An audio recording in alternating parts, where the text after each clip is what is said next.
Welcome to This Explainer. Today we're going to master one of the absolute most conceptually fascinating standards in the accounting world. We are going to use IAS 32 as a sort of financial X-ray. Basically, we're using it to reveal the true economic substance that's hiding right beneath the legal form of financial instruments. Because whether you're a student or a seasoned pro, understanding how to properly present these instruments is absolutely crucial. It's literally the rulebook that prevents entities from masking their debt as equity or hiding massive, risky leverages. So let's power up the X-ray. Okay, let's quickly run through our syllabus. We're building this step by step, starting with scope and definitions, jumping into liability versus equity, then compound and treasury instruments, returns and offsetting, and wrapping it all up with application and summary. Let's get right into it. Section 1, Scope and Key Definitions. This is the bedrock of IAS 32. I mean, before we can X-ray a balance sheet, we kind of need to know what exactly we're looking at, right? So, here are your core diagnostic tools. A financial instrument is simply a contract. It creates a financial asset for one entity and either a financial liability or an equity instrument for another. But here's where you really need to pay attention: the difference between a liability and equity. A financial liability is a hard contractual obligation to deliver cash or another financial asset. You literally have to pay it. Equity, on the other hand, is purely a residual interest. It's just whatever is left over in the entity's assets after you deduct all of its liabilities. Getting this classification right is exactly what stops companies from hiding their debt. Let's pause here for our first exclusions and exceptions block. We actually have to explicitly carve out certain items from IAS 32 scope. Things like lease contracts, insurance contracts, and employers' rights under employee benefit plans. They're totally excluded. Why? Well, because these items carry highly specific risks that are governed by their own entirely separate standards. And that brings us to our first links to other standards block. IAS 32 definitely does not operate in a vacuum. It's purely about presentation. So it seamlessly passes the baton over to IFRS 9 for the actual measurement of the instruments and to IFRS 7 for all the required disclosures. It really is a massive, interconnected ecosystem. Moving on to Section 2, Liability versus Equity. This is where we apply our X-ray to the ultimate test, distinguishing a financial liability from true equity. Consider what might just be the ultimate financial disguise. Imagine a company issues a piece of paper that is legally titled a preference share. Now, normally shares are equity, right? But what if the contract mandates that the company must redeem that share for cash in 5 years? Using our X-ray vision, the rule of substance over form reveals the truth here. If you cannot avoid paying cash, you have a liability.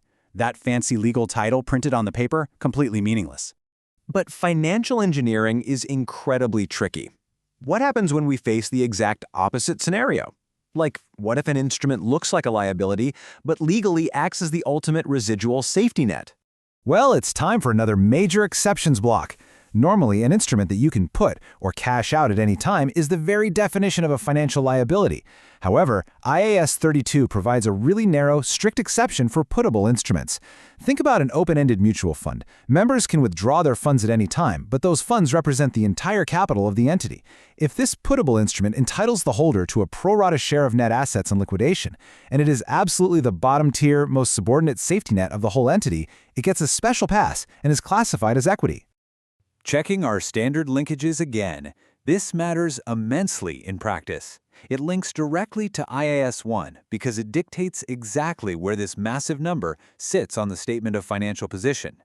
If a mutual fund couldn't use this specific exception, it would report zero equity. It would look entirely debt-funded, which just wouldn't reflect its true economic reality at all.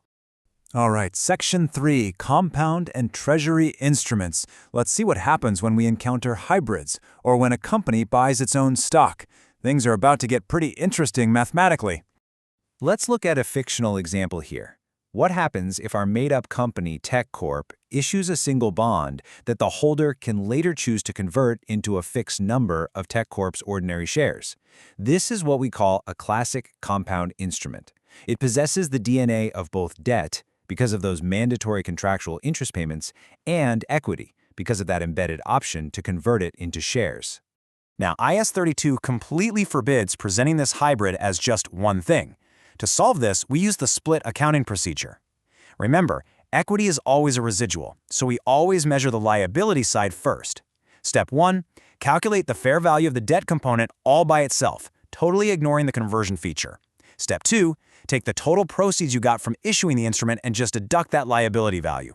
Whatever value is left over, that becomes your equity piece. Simple as that. So what if TechCorp goes out into the open market and buys back its own stock? These are called treasury shares, and the rule here is absolute. Repurchased own shares are deducted directly from equity. They are never recognized as an asset. Think about it. You cannot make a profit or a loss by trading in your own equity. So absolutely no gain or loss is ever recognized on the income statement when you buy, sell, issue, or cancel treasury shares. It only ever alters the equity section. Hold up, we have an exception callout. That elegant split accounting we just walked through, it only works if the equity option meets the fixed for fixed rule, meaning you must be exchanging a fixed amount of cash for a fixed number of shares. If the number of shares fluctuates based on the market price, the equity definition completely fails, and that conversion option becomes a derivative liability instead. Group treasury transactions also require special care here. And looking at our linkages, there's a fascinating ripple effect. Splitting a convertible bond creates a temporary tax difference. That immediately pulls IAS 12 income taxes into the picture.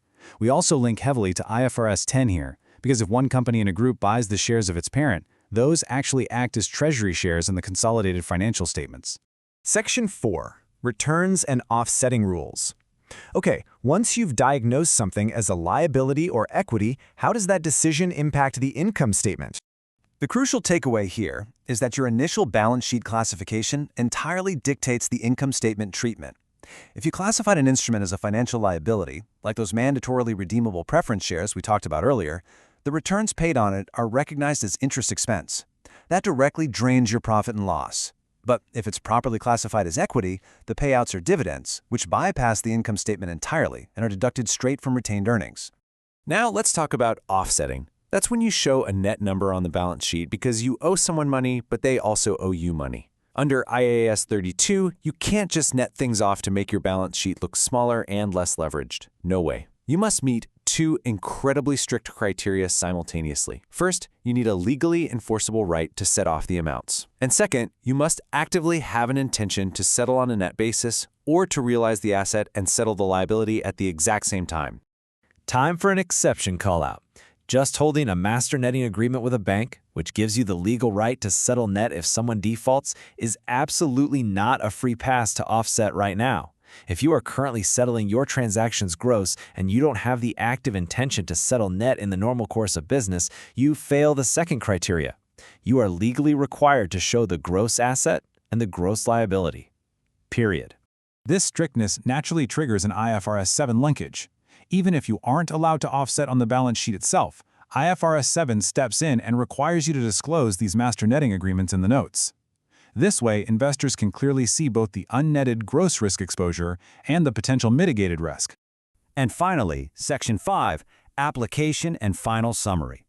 Let's bring all these moving parts together to finalize our X-ray training. Here is your consolidated summary of the major exceptions we've covered today. Honestly, you will definitely want to screenshot this for your studies. Exceptions are almost always the most highly tested areas in accounting. Just remember the puttable equity exception for mutual funds. Remember that split accounting completely fails when variables aren't fixed for fixed. And don't forget the strict boundaries that invalidate offsetting even when you have master netting agreements.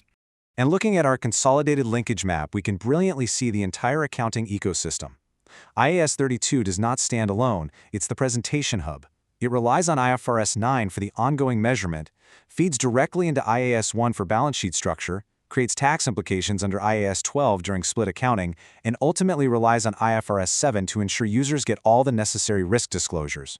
Which leaves us with a final thought to ponder. Accounting isn't just about mechanically reading legal contracts, it's about uncovering true economic reality. So the next time you analyze a seemingly perfect balance sheet, will you blindly trust the legal title printed on the shares, or will you use your X-ray vision to find the mandatory cash obligations hiding underneath?